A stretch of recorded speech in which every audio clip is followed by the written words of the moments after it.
Friends, welcome to my channel JVNCIB made simple. So दोस्तों, ये हमारा introduction to probability that is unit 6, हमारा AVM का unit 6 का दोस्तों फोर्थ पार्ट है। इससे पहले दोस्तों मैंने इस यूनिट पे आपको 3 पार्ट प्रोवाइड किए थे। पहले पार्ट में दोस्तों हम लोगों ने अभी तक क्या क्या देखा, एक बार डिस्कस कर लेते हैं कि हम लोगों ने दोस्तों देखा है कि प्रोबेबिलिटी क्या होता है, कंडीशनल प्रोबेबिलिटी क्या होता है, इन दोनों को देखा है।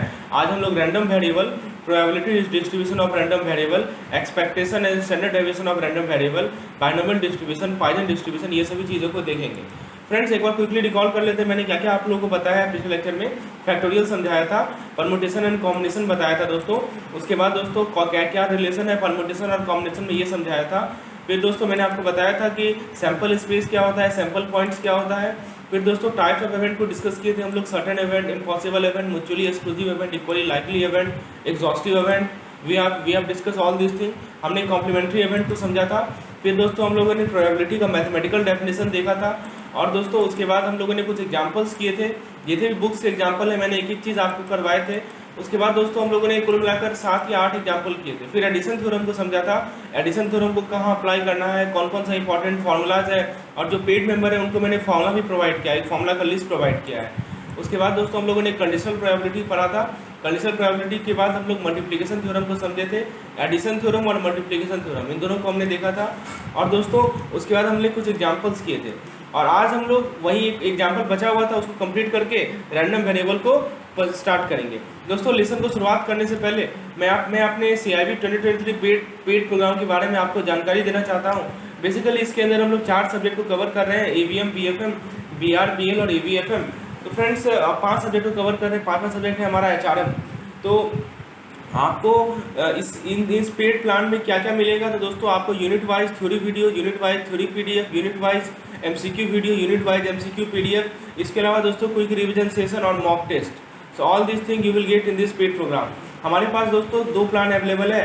यदि आप videos plus PDF plus mock test यदि आप चाहते हैं, जो कि कॉम्प्रिहेंसिव प्लान है, इसका कॉस्ट है दोस्तों ₹799 पर सब्जेक्ट। और यदि आप इलेक्टिव पेपर के कॉम्प्रिहेंसिव प्लान को ऑप्ट करेंगे तो इसका कॉस्ट है 449 पर सब्जेक्ट। और दोस्तों यदि आप केवल PDF को ऑप्ट करेंगे तो इसका कॉस्ट है ₹299 पर सब्जेक्ट और ₹199 फॉर इलेक्टिव। और यदि आप एक साथ इन 5 सब्जेक्ट को परचेज करेंगे तो 20% ऑफ है। डिटेल जानकारी के लिए आप मुझे इस नंबर पर व्हाट्सएप करें। चलिए दोस्तों, आज हम लोग शुरुआत करते हैं अपने इस वीडियो लेसन को अपने कुछ एग्जाम्पल के साथ। जो एग्जाम्पल हम लोगों ने लास्ट सेशन में डिस्कशन किए थे, तो उसे कंटिन्यू रखते हैं। तो फ्रेंड्स देखिए, कुछ एग्जाम्पल नंबर 6 हम लोग करते हैं। एग्जाम्पल नंबर 6 में क्या कहा जा रहा है आपसे कि मैं आपको पढ़ के बताता हूँ। सुशांत टेक 2 टेस्ट, यानी सुशांत ने 2 टेस्ट दिया। The probability of her passing both the test is 0.6, यानी दोनों टेस्ट को पास कर लेगा, उसका प्रोबेबिलिटी है 0.6। And the probability of passing the first test is 0.8 है पहला टेस्ट को पास करने की प्रोबेबिलिटी। क्या प्रोबेबिलिटी है, आपसे क्वेश्चन पूछा जा रहा है, what is the probability of her passing the second test given that she has pass the first test. तो देखिए दोस्तों, इसको ऐसे समझिए, ए मान लीजिए कोई इवेंट है, ए इवेंट ये डिनोट कर रहा है कि ये पास द फर्स्ट टेस्ट, ये ए इवेंट है, ठीक है। चलिए, तो ए इवेंट है पास द फर्स्ट टेस्ट, जो कि 0.8 दिया हुआ है। और बी इवेंट मान लीजिए बोथ टेस्ट को, अच्छा अब बी मान लीजिए कि पास द सेकेंड टेस्ट, बी क्या है, पास द सेकेंड टेस्ट, राइट। तो आपको दिया हुआ है ना कि बोथ टेस्ट को पास करने का प्रोबेबिलिटी 0.6 है। अब दोस्तों बोथ मतलब क्या होता है कि ए भी और बी भी, राइट। तो ए को भी पास करेगा और बी को भी पास करेगा। तो दोस्तों समझिए, ए को और बी को पास करेगा मतलब ए इंटरसेक्शन बी, ठीक है। इसका प्रोबेबिलिटी आपको दिया हुआ है। आपको दोस्तों PV दिया हुआ है, PA कितना दिया हुआ है, 0.8, यही दिया हुआ है ना। प्रोबेबिलिटी ऑफ ए तो इवेंट है हमारा, ए क्या इवेंट है कि वो पहले टेस्ट को पास करेगी, और जब PA लिख देंगे तो प्रोबेबिलिटी ऑफ इवेंट हो जाएगा। तो PA कितना हो गया, 0.8। अच्छा, अब एक और क्वेश्चन में दिया हुआ है कि दोनों टेस्ट को पास करने की प्रोबेबिलिटी जो है वो कितनी है, वो है दोस्तों 0.6। तो उसको हम लोग डिनोट करेंगे PA intersection B is equal to 0.6। ये सीधे क्लियर है। चलिए, अब आपसे क्या पूछा जा रहा है कि find what is the probability of her passing the second test given that she has pass the first test. तो कंडीशनल प्रोबेबिलिटी है। What is the probability of B given that A has occurred, ये पूछा जा रहा है आपसे। तो basic सा फॉर्मूला है, इसका फॉर्मूला क्या होता है, PA intersection B upon PA, यही होता है ना। तो आपको नंबरेटर पता है ना, PA इंटरसेक्शन B कितना है, ये 0.6 है। और डिनोमिनेटर पी ए कितना है, ये 0.8 है, तो 6/8 यानी दोस्तों क्या हो जाएगा 3/4 यानी 0.75, ये हमारा आंसर हो जाएगा। चीज़ें समझ में आ रही है दोस्तों आपको कि कैसे हम लोग इसको सॉल्व करेंगे? This is quite simple. Okay, अब दोस्तों एक एग्जाम्पल नंबर 7 को डिस्कस करते हैं। बहुत बढ़िया क्वेश्चन है। तो एग्जाम्पल नंबर 7 में क्या कर रहा है दोस्तों, एक बैग है, मैं आपको एक एक एग्जाम्पल क्लियर करूंगा। एक बैग है, उसमें दोस्तों रेड मार्बल है और ब्लू मार्बल है। 2 marble are drawn without replacement, मतलब 2 मार्बल आपने निकाल लिया। अब दोस्तों यहाँ पे की वर्ड है विदाउट रिप्लेसमेंट। विदाउट रिप्लेसमेंट मतलब क्या हुआ कि आपने जो 2 मार्बल निकाला ना उसको रिप्लेस नहीं किया। मतलब मान लीजिए कि शुरू में इसके अंदर 10 मार्बल था, तो आपने जब 2 निकाल लिया तो 8 ही बचा। यदि आप रिप्लेस करते ना तो 10 का 10 हो जाता। यही मतलब है विदाउट रिप्लेसमेंट का, मतलब आपने जो 2 निकाला उसको फिर वापस नहीं किया, राइट, यही मतलब है। अब दोस्तों क्या कर रहा है, the probability of selecting a red marble and then a blue marble is 0.28। मतलब प्रोबेबिलिटी, पहले मान लीजिए कि आर जो है ना, ए मान लीजिए इवेंट है, ए इवेंट है रेड मार्बल का, ठीक है, रेड मार्बल ड्रॉ करने का।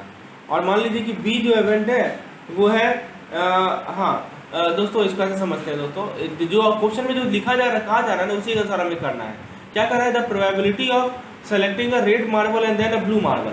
तो ए मान लीजिए इवेंट है सेलेक्टिंग रेड मार्बल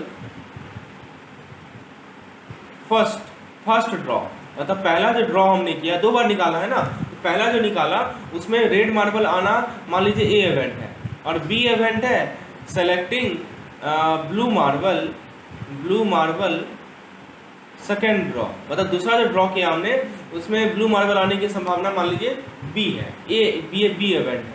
आपको क्या दिया हुआ है, the probability of be given that A has awkward. तो पी बी ऑब्लिक ए, यही होता है ना कंडीशनल प्रोबेबिलिटी। इसका वैल्यू इन्होंने दे रखा है 0.28। और फिर क्या दिया है इन्होंने, the probability of selecting a red marble on the first draw is 0.5। तो आपको पी ए दिया हुआ है कितना, 0.5। तो आपसे पूछ रहा है कि what is the probability of selecting a blue marble on the second draw given that the first marble drawn was red, ठीक है। तो दोस्तों आपसे पूछा जा रहा है कि probability of selecting the red marble and then blue marble is 0.28, ठीक है। अब देखिए दोस्तों, यहाँ पे जो हमें जो क्वेश्चन में दिया रहा है ना, क्या दिया हुआ है, the probability of selecting a red marble on, देखिए the probability of selecting a red marble and then a blue marble, मतलब दोनों इवेंट होगा, ए भी होगा और बी भी होगा। तो इसका वैल्यू इन्होंने दे रखा है कितना, इसका वैल्यू दे रखा है इन्होंने 0.28। आपसे क्या पूछ रहे हैं कि मान लीजिए कि पहले आपने रेड को ड्रॉ कर लिया, तो अब क्या संभावना है कि ब्लू आएगा। तो रेड को ड्रॉ कर लिया तो ए हो गया यहाँ पे और बी हो जाएगा यहाँ पे। इसका फॉर्मूला क्या होता है, P A intersection B upon P A, right. P A intersection B कितना दिया हुआ है 0.28 और पी ए कितना दिया हुआ है 0.5, कितना हो जाएगा 28/5 यानी कितना हो जाएगा इसका वैल्यू हो जाएगा 56/10 यानी 5.6। तो 5.6 इसका आंसर होगा। चीज़ें क्लियर है दोस्तों, वेरी गुड। चलिए अब हम लोग बात करते हैं दोस्तों रैंडम वेरिएबल की। रैंडम वेरिएबल क्या होता है, आइए समझते हैं। तो फ्रेंड्स, रैंडम वेरिएबल का डेफिनेशन क्या है, एक रैंडम वेरिएबल एक ऐसा फंक्शन है जो कि एक रियल नंबर को एसोसिएट करता है etch element in the sample space. आप सैंपल स्पेस समझते हैं ना दोस्तों, ठीक है। तो सैंपल स्पेस के जितने भी एलिमेंट्स होते हैं, ये मान लीजिए आपका सैंपल स्पेस है, इसके अंदर A B C D E F जो भी आपके सैंपल पॉइंट्स हैं, जो भी आपके एलिमेंट्स हैं, उनके साथ एक फंक्शन एसोसिएट, उनके साथ एक रियल नंबर एसोसिएट करता है। तो रैंडम वेरिएबल एक फंक्शन है, ठीक है, जो कि इन सभी सैंपल स्पेस के साथ दोस्तों क्या एसोसिएट करता है, रियल नंबर। हम लोग एग्जांपल लेंगे तो अच्छे से क्लियर होगा। तो इसको आप ऐसे शो कर सकते हैं कि रैंडम वेरिएबल एक ऐसा फंक्शन है, ठीक है, एक्स मान लीजिए एक फंक्शन है, एक्स सच दैट एस क्या हो गया, सैंपल एलिमेंट्स, ठीक है, sample points, S is associated with what, real number, R मतलब रियल नंबर होता है। ये मैथमेटिकल डेफिनेशन हो गया। इसको कैसे रीड करिएगा, हमारा जो रैंडम वेरिएबल होता है वो क्या होता है, एक्स होता है। एक्स क्या है, फंक्शन है। सच दैट का सिंबल है, हमारा जो सैंपल पॉइंट्स है वो किससे रिलेटेड है, रियल नंबर से रिलेटेड है, ठीक है। तो एस क्या है, सैंपल स्पेस, और आर क्या है, रियल नंबर लाइन। अब एक एग्जांपल लेते हैं इसको क्लियर करने के लिए। मान लेते हैं कि एक रैंडम एक्सपेरिमेंट है, आप कॉइन को टॉस कर रहे हैं 2 बार, ठीक है, और फिर रिजल्ट देख रहे हैं, रिजल्ट क्या है, हेड आ रहा है या टेल आ रहा है एक टॉस के लिए। तो एक्स मान लीजिए डिनोट कर रहा है कि number of head obtain in the 2 tosses of the coin, मतलब आपने जो 2 बार टॉस किया तो कितने नंबर ऑफ हेड्स आए, ये आपको एक्स डिनोट कर रहा है, ठीक है। तो अब दोस्तों एक तो अब यहाँ समझिए, यहाँ पे x क्या है, x एक रैंडम वेरिएबल है, क्योंकि x एक फंक्शन है जो कि हमारा आपसे एक चीज बताइए, जब आप एक कॉइन को 2 बार टॉस कीजिएगा, ठीक है, तो आपका बहुत सारा सैंपल पॉइंट्स बनेगा। क्या क्या मिलेगा, एक HH मिल सकता है, एक HT मिल सकता है, एक TH मिल सकता है, TT मिल सकता है, यही मिलेगा ना आपको। तो अब आपने क्या किया, एक रैंडम वेरिएबल बनाया x, जो कि डिनोट कर रहा है total number of head obtain in 2 coin of the toss, ठीक है। तो ये आपने रियल नंबर कितना हेड ऑब्टेन हुआ दोनों टॉस में, ठीक है। तो ये यही आपका होता है रैंडम वेरिएबल, जो कि आपको बताएगा कि नंबर ऑफ हेड कितना आया, कितना बार हेड आया दोनों टॉस में। अब एक दूसरा एग्जांपल लीजिए, मान लीजिए कि आपको एक सर्टेन लॉटरी को खेलना है। कैसे, एक टिकट हर एक सप्ताह खरीद कर, ठीक है, यानी आप हर एक सप्ताह एक टिकट खरीदेंगे और आप उस लॉटरी को खेलेंगे। तो x मान लीजिए कि number of weeks until you win a prize, मतलब x भी रैंडम वेरिएबल है जो कि डिनोट कर रहा है कि जब तक आप प्राइज नहीं खरीदे, जब तक आपको प्राइज नहीं मिला, तब तक आप खेलेंगे। तो यहाँ भी x क्या है, रैंडम वेरिएबल है, क्योंकि यहाँ भी एक ये रियल नंबर से एसोसिएटेड है, ठीक है। तो कोई भी रियल नंबर से एसोसिएटेड हो तो उसे हम लोग रैंडम वेरिएबल कहते हैं। अब रैंडम वेरिएबल दो तरह के होते हैं, एक होते हैं डिस्क्रीट, एक होते हैं कंटिन्यूअस। तो डिस्क्रीट मतलब क्या होता है कि यदि रैंडम वेरिएबल एक फाइनाइट नंबर लेगा या countable infinite number of possibilities लेगा, तो उसे डिस्क्रीट रैंडम वेरिएबल कहेंगे, मतलब जिसको आप काउंट कर सकें, इसे डिस्क्रीट कहा जाता है। जैसे मान लीजिए एज हो गया, एज इन ईयर, कितना उम्र है, कितने क्लिनिक में लोग आ रहे हैं, कितना एक्सीडेंट हुआ, तो ये सभी डिस्क्रीट में आते हैं। और एक होता है दोस्तों कंटिन्यूअस रैंडम वेरिएबल। इसमें क्या होता है कि रैंडम वेरिएबल एक इनफाइनाइट नंबर ऑफ पॉसिबिलिटीज देता है, राइट। तो यहाँ दोस्तों ये काउंटेबल इनफाइनाइट नहीं, काउंटेबल फाइनाइट होगा, यहाँ पे गलती से इनफाइनाइट लिखा गया है, ठीक है, काउंटेबल इनफाइनाइट। हाँ, तो दोस्तों एक तो हमारा रैंडम वेरिएबल में क्या होगा, इनफाइनाइट नंबर ऑफ पॉसिबिलिटीज होगा, ठीक है। तो रैंडम वेरिएबल यदि इनफाइनाइट नंबर ऑफ पॉसिबिलिटीज लेता है तो उसे हम लोग कंटिन्यूअस रैंडम वेरिएबल कहते हैं। अब जैसे मान लीजिए परसेंटेज ऑफ मार्क्स, ठीक है। अब परसेंटेज ऑफ मार्क्स में कुछ भी हो सकता है, किसी को 80% आए, किसी को 70% आए, किसी को 60% आए, तो बहुत सारा पॉसिबिलिटीज है ना। किसी को डेसिमल में भी आ सकता है, किसी का वेट भी कुछ भी हो सकता है। लेकिन नंबर ऑफ एक्सीडेंट या number of arrival in clinic, ये सभी चीज फाइनाइट नंबर लेंगे, right, there are certain number. So दोस्तों यही डिफरेंस है हमारा कंटिन्यूअस रैंडम वेरिएबल में और डिस्क्रीट रैंडम वेरिएबल में, ओके। चलिए अब हम लोग आगे बढ़ते हैं दोस्तों। दो बेसिक रैंडम वेरिएबल को हमने समझा, एक कंटिन्यूअस और एक डिस्क्रीट। अब जरा हम लोग देखते हैं कि कैसे रैंडम वेरिएबल का प्रोबेबिलिटी डिस्ट्रीब्यूशन क्या होता है। तो दोस्तों प्रोबेबिलिटी डिस्ट्रीब्यूशन भी एक स्टैटिस्टिकल फंक्शन है जो कि क्या करता है कि एक रैंडम वेरिएबल कितना वैल्यू ले सकता है उसको डिस्क्राइब करता है। तो x हमारा रैंडम वेरिएबल है, मैंने आपको पहले भी बताया, x रैंडम वेरिएबल एक ऐसा फंक्शन होता है जो कि सैंपल पॉइंट को रिलेट करता है किससे, रियल नंबर से। रियल नंबर समझते हैं ना, ठीक है। तो यहाँ पे दोस्तों प्रोबेबिलिटी डिस्ट्रीब्यूशन आपको क्या बताता है, प्रोबेबिलिटी डिस्ट्रीब्यूशन एक ऐसा फंक्शन है जो कि x रैंडम वेरिएबल के जितने भी पॉसिबल वैल्यूज है उसको डिस्क्राइब करता है, ठीक है, और इट्स कॉरस्पॉन्डिंग प्रोबेबिलिटीज को डिस्क्राइब करता है, that x can take within a given range, मतलब x किस रेंज, उस गिवन रेंज में कौन कौन सा प्रोबेबिलिटी ले सकता है वो भी डिस्क्राइब करता है कौन, प्रोबेबिलिटी डिस्ट्रीब्यूशन। अब जो ये रेंज है वो बाउंडेड होगा between the minimum and maximum possible value. Obvious सी बात है, जब रेंज हम कहेंगे ना तो उसका एक मिनिमम वैल्यू होगा और उसका एक क्या होगा, मैक्सिमम वैल्यू होगा, तो उसको बाउंडेशन होता है रेंज का। अब दोस्तों इस चीज को हम लोग एग्जांपल से समझते हैं। जैसे मान लीजिए कि number of customer arrive in a bank at a particular time, एक पर्टिकुलर समय पर कितने कस्टमर आ रहे हैं बैंक में, ये कैसा वेरिएबल है, ये डिस्क्रीट रैंडम वेरिएबल है, राइट, क्योंकि इसका वैल्यू सर्टेन है कि हाँ मान लीजिए 50 लोग आए, 40 लोग आए, ऐसा लोग आए, ठीक है। तो कितने कस्टमर आ रहे हैं बैंक में किसी पर्टिकुलर टाइम पे, ये क्या है, ये है डिस्क्रीट रैंडम वेरिएबल। अब दोस्तों रैंडम वेरिएबल का वो वैल्यू जो कि along with its corresponding probability is called discrete probability distribution। ध्यान दीजिएगा कि आपको दो प्रोबेबिलिटी डिस्ट्रीब्यूशन दो तरह का होता है, एक होता है डिस्क्रीट और एक होता है कंटिन्यूअस, ठीक है। तो मैं क्या बता रहा हूं दोस्तों कि the value of random variable along with its corresponding probabilities is a discrete probability distribution। Random variable का वैल्यू उसके साथ along with its corresponding probability, इसके साथ जो भी प्रोबेबिलिटीज है, वैल्यूज है और इसकी प्रोबेबिलिटीज है px, ऐसे ही नोट करते हैं ना, ठीक है। तो ये कहलाएगा हमारा क्या, discrete probability distribution and is called probability mass function. इसीलिए इसका जो प्रोबेबिलिटी होता है ना रैंडम वेरिएबल का, उसको पीएमएफ कहा जाता है। पीएमएफ का मतलब क्या हुआ, प्रोबेबिलिटी मास फंक्शन। तो आप जरा से एग्जांपल से समझते हैं दोस्तों। मान लीजिए कि fx जो है, fx दोस्तों प्रोबेबिलिटी है, एफ एक्स जो है एक्स का प्रोबेबिलिटी मास फंक्शन है। एक्स क्या है दोस्तों आपका, एक्स है रैंडम वेरिएबल। एक्स क्या है दोस्तों, एक्स है आपका रैंडम वेरिएबल। और दोस्तों एफ एक्स क्या है, एफ एक्स है प्रोबेबिलिटी मास फंक्शन।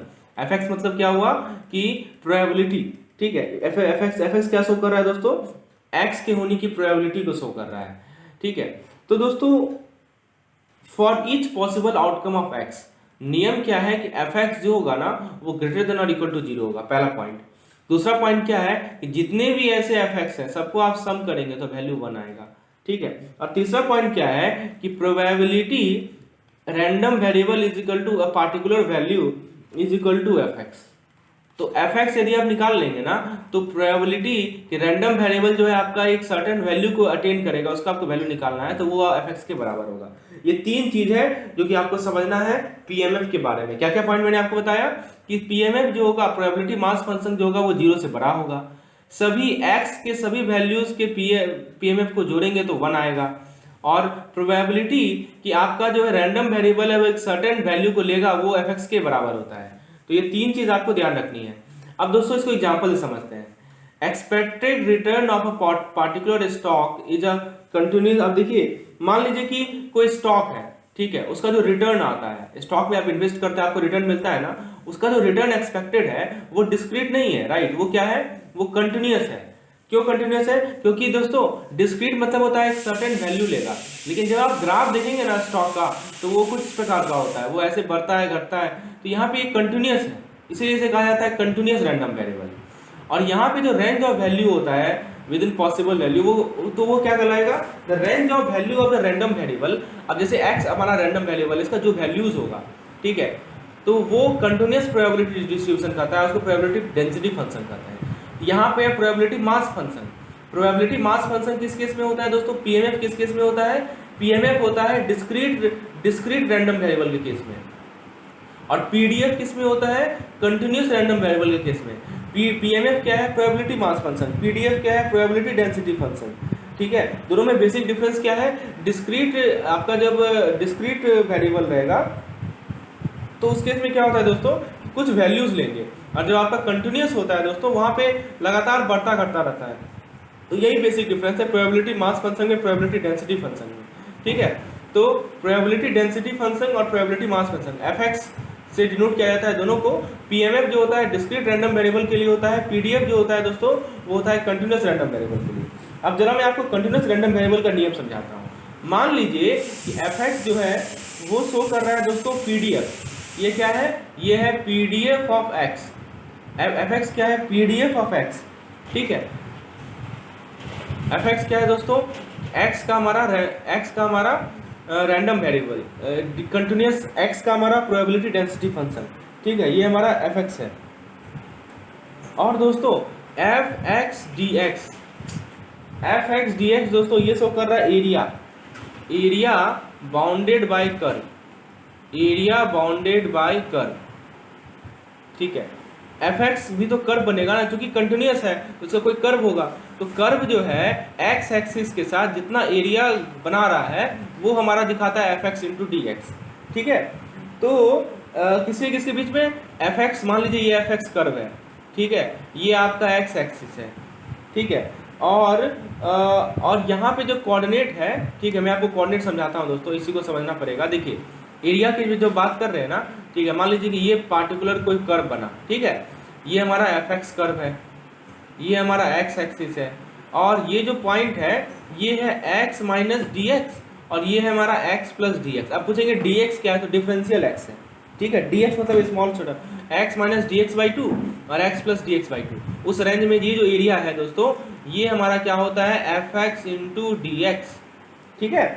चलिए तो दोस्तों क्या मैं अब समझा रहा हूँ आपको कि एफ एक्स आपका प्रोबेबिलिटी डेंसिटी फंक्शन है और F x into d x आपको एरिया बताएगा।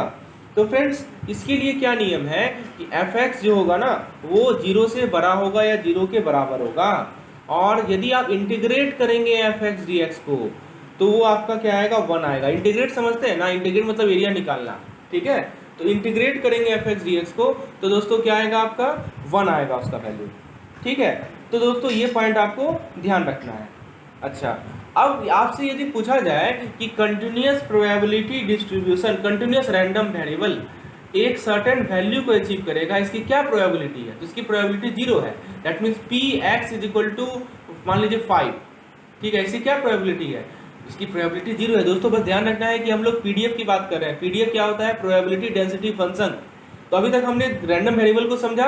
रैंडम वेरिएबल के बारे में क्या समझा दोस्तों, एक बार क्विकली रिकॉल कीजिए। रैंडम वेरिएबल दोस्तों एक ऐसा फंक्शन है जो कि हमारे सैंपल पॉइंट को एसोसिएट करता है, किससे, रियल नंबर से एसोसिएट करता है।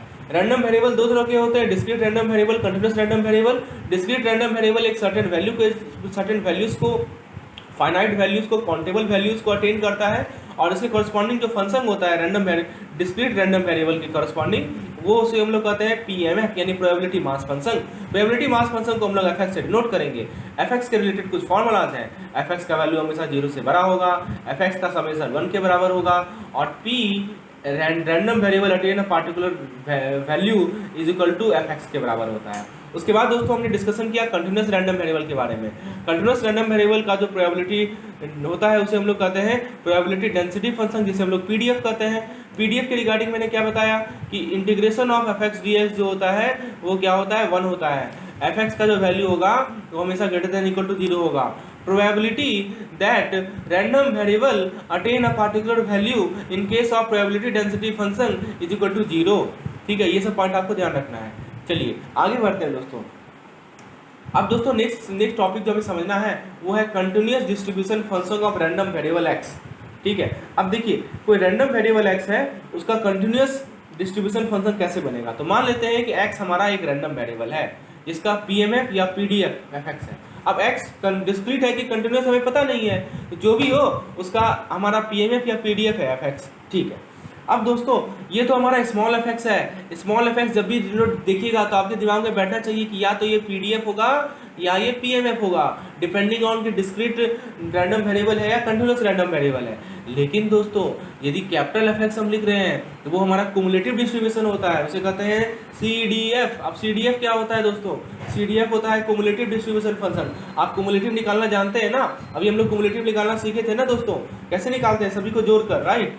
तो कुमुलेटिव डिस्ट्रीब्यूशन फंक्शन को हम लोग कैपिटल एफएक्स से डिनोट करते हैं, और इसका मतलब होता है P X is less than is equal to हमारा, ये देखिए ये कैपिटल एक्स और स्मॉल एक्स क्या है, ये हमारा वेरिएबल है और ये हमारा एक सर्टेन रैंडम वेरिएबल है, राइट।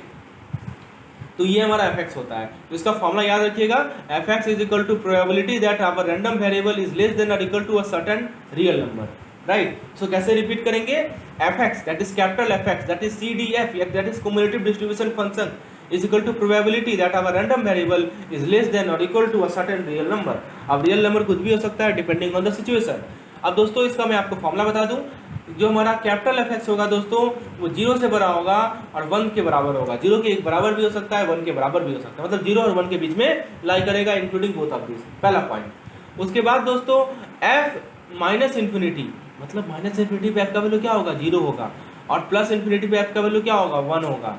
ठीक है, और एफएक्स जो है नॉन डिक्रीजिंग फंक्शन है। अब ये समझते हैं नॉन डिक्रीजिंग फंक्शन, देखिए जो फंक्शन का ग्राफ बनता है ना, तो जो फंक्शन ऊपर भागता है जिसका स्लोप बढ़ता है उसको इंक्रीजिंग फंक्शन कहते हैं। यहाँ नॉन डिक्रीजिंग मतलब स्लोप नेगेटिव नहीं होगा, ठीक है, और कंटिन्यूस रहेगा राइट से। चलिए तो इसको ये ज़्यादा इंपॉर्टेंट नहीं है, बाकी ये दोनों पॉइंट ज़्यादा इंपॉर्टेंट है। चलिए हम लोगों ने अभी तक 3 चीज़ समझा, पीएमएफ क्या होता है, पीडीएफ क्या होता है, सीडीएफ क्या होता है। ठीक है, सीडीएफ होता है क्युमुलेटिव डिस्ट्रीब्यूशन फंक्शन, पीएमएफ होता है प्रोबेबिलिटी मास फंक्शन, पीडीएफ होता है प्रोबेबिलिटी डेंसिटी फंक्शन। अब जरा बात करते हैं कि किसी रैंडम वेरिएबल का हम लोग एक्सपेक्टेशन या स्टैंडर्ड डेविएशन कैसे निकालेंगे। तो व्हाट इज एक्सपेक्टेशन, तो एक्सपेक्टेशन मतलब मीन, तो मीन को एक्सपेक्टेड वैल्यू कहा जाता है और इसको डिनोट किया जाता है ई एक्स से। किसी रैंडम वेरिएबल एक्स का ई लिख देंगे तो उसका मतलब हो गया मीन। ठीक है, कभी कभी आप इसको म्यू से भी डिनोट करेंगे। ठीक है, तो ये वो वैल्यू होता है that is expected to occur पर रेपिटेशन। जितना बार आप रिपीट करेंगे, जितना बार एक्सपेरिमेंट को रिपीट करेंगे, उतना बार ये वैल्यू आएगा। कौन सा वैल्यू आएगा, म्यू आएगा। म्यू यानी क्या होता है, मीन होता है। मीन को कैसे डिनोट करते हैं, ई एक्स से डिनोट करते हैं। ठीक है, तो दोस्तों यदि कोई एक्सपेरिमेंट को लार्ज नंबर ऑफ टाइम आप रिपीट करेंगे तो हमारा जो वैल्यू आएगा बार बार उसे हम लोग मीन कहते हैं। तो एक्सपेक्टेशन जो होता है दोस्तों वो एवरेज होता है या मीन होता है हमारे डिस्ट्रीब्यूशन का। अब इसको निकालेंगे कैसे, तो हमारे पास मान लीजिए कि कोई डिस्क्रीट रैंडम, अब डिस्क्रीट के लिए अलग फार्मूला है और कंटिन्यूस के लिए अलग फार्मूला है। तो डिस्क्रीट रैंडम वेरिएबल है हमारे पास, मान लीजिए कोई भी है, तो उस केस में जो मीन होगा ना दोस्तों, ई एक्स जिससे नोट करेंगे उसको डिफाइन किया जाएगा E X is equal to summation of X into F X. क्या मतलब हुआ, एक्स आपका कोई रियल नंबर है, उसके कॉरेस्पॉन्डिंग रियल नंबर का जो फंक्शन होगा एफ एक्स, समझते हैं ना, एफ एक्स क्या होता है हमारा, पी एम एफ होता है, प्रोबेबिलिटी मास फंक्शन होता है। तो आपको क्या करना है कि पी एम एफ को एक्स से मल्टीप्लाई करना है और समेशन करते चलना है। हम लोग एग्जाम्पल लेते हैं इसको क्लियर करने के लिए, ठीक है। जैसे मान लीजिए कि हमारा सैंपल पॉइंट्स है, सैंपल पॉइंट के अंदर 1 2 3 4 5 6 डॉट डॉट डॉट डॉट 10 है, ऐसे करके सैंपल पॉइंट्स है। इसके कॉरस्पॉन्डिंग जो हमारा एफ एक्स है वो मान लीजिए कि वो मान लीजिए कि F1 हो गया, इससे कॉरस्पॉन्डिंग F2 हो गया, ये हमारा PMF हो गया, F3 हो गया, ये क्या हो गया F4 हो गया, इससे कॉरस्पॉन्डिंग क्या हो गया F5 हो गया। ये सभी क्या है, हमारे प्रोबेबिलिटी मास फंक्शन है। तो आपको यदि एक्सपेक्टेशन निकालना है ना, क्या करेंगे आप, 1 into F1 plus 2 into F2 plus 3 into F3 plus 4 into F4 plus dot dot dot dot dot plus 10 into F10, यही हमको क्या देगा, एक्सपेक्टेशन देगा। मतलब आप कर क्या रहे हैं कि जो भी हमारा सैंपल स्पेस का सैंपल पॉइंट है उसको उसके कॉरस्पॉन्डिंग जो प्रोबेबिलिटी मास फंक्शन है उससे मल्टीप्लाई कर रहे हैं और सभी को जोड़ रहे हैं, तो आपको एक्सपेक्टेशन मिल रहा है। तो this is how you calculate expectation. तो आपको समझ में आ गया। चलिए, तो ये तो मैंने आपको डिस्क्रीट के लिए बताया। अब कंटिन्यूस के लिए क्या करना है दोस्तों, यदि हमारा सी कंटिन्यूस रैंडम वेरिएबल होगा तो उस केस में दोस्तों आपको इंटीग्रेट करना पड़ेगा, ठीक है। ई एक्स उस केस में integration of x F x D x होता है। तो डिस्क्रीट में समेशन होता है और कंटिन्यूस में इंटीग्रेशन होता है, बेसिक सा डिफरेंस है, ठीक है। तो यह तो क्लियर हो गया। तो एक्सपेक्टेशन कैसे निकालना है आपको, कंटिन्यूस का और डिस्क्रीट का मैंने समझा दिया। अब बात आती है वेरिएंस कैसे निकालें, right. How do you calculate the variance.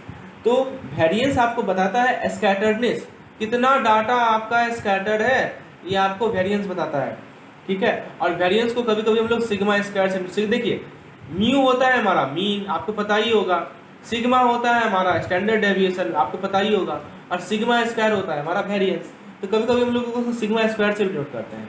तो variance of x, variance of a random variable is equal to expectation under bracket x minus expectation x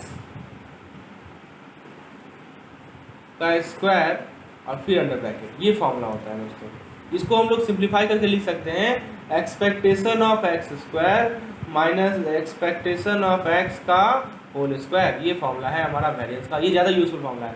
एक बार अंदर का स्क्वायर कर लीजिए और एक बार पूरा बाहर का स्क्वायर कर लीजिए, इसको ऐसे याद रख सकते हैं। एक बार फिर से लिख के बताता हूँ आपको। तो जैसे मान लीजिए कि वेरिएंस ऑफ एक्स निकालेंगे ना, तो आप क्या करेंगे, एक बार अंदर का स्क्वायर करेंगे और एक बार दोस्तों पूरे का स्क्वायर करेंगे, ये आपका वेरिएंस होता है फॉर्मूला, वेरिएंस का फॉर्मूला होता है, ठीक है। चलिए, तो आपका मान लीजिए कि DRV है, आप पूछेंगे DRV क्या होता है, तो DRV होता है डिस्क्रीट रैंडम वेरिएबल।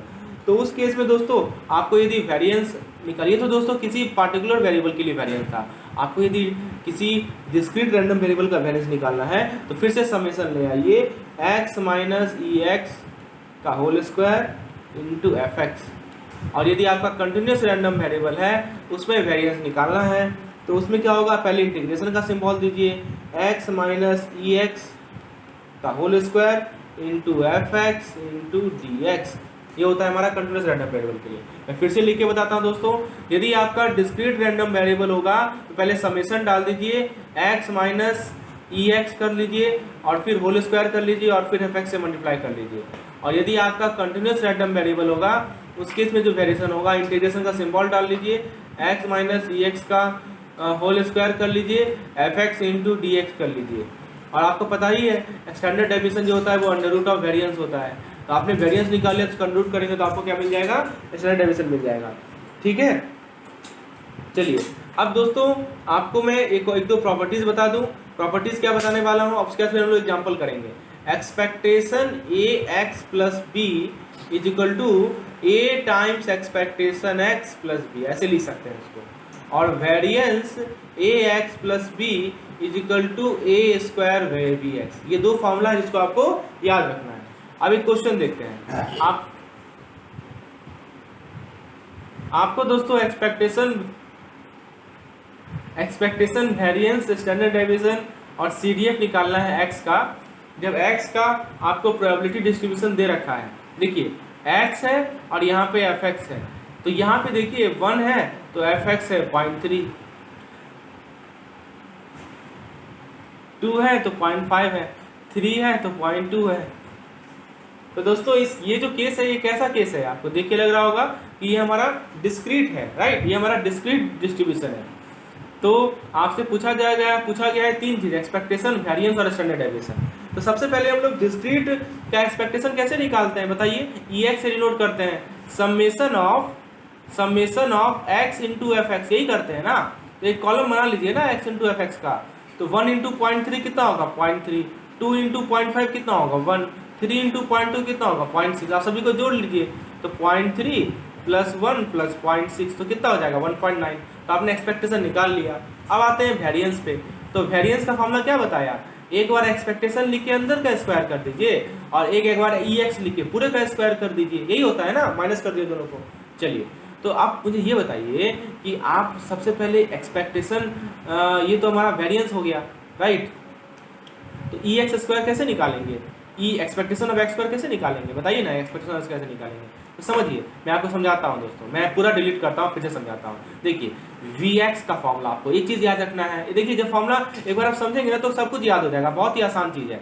देखिए वेरिएंस क्या बताया, एक बार आपको अंदर स्क्वायर करना है, माइनस करना है, और एक बार आपको बाहर स्क्वायर करना है। अब ये कैसे निकालेंगे दोस्तों, आपको पता है ना EX क्या होता है, summation of x into fx होता है। तो आपका EX स्क्वायर क्या होगा, summation of x square into fx होगा। समझ में आया, चलिए, तो यही चीज़ है।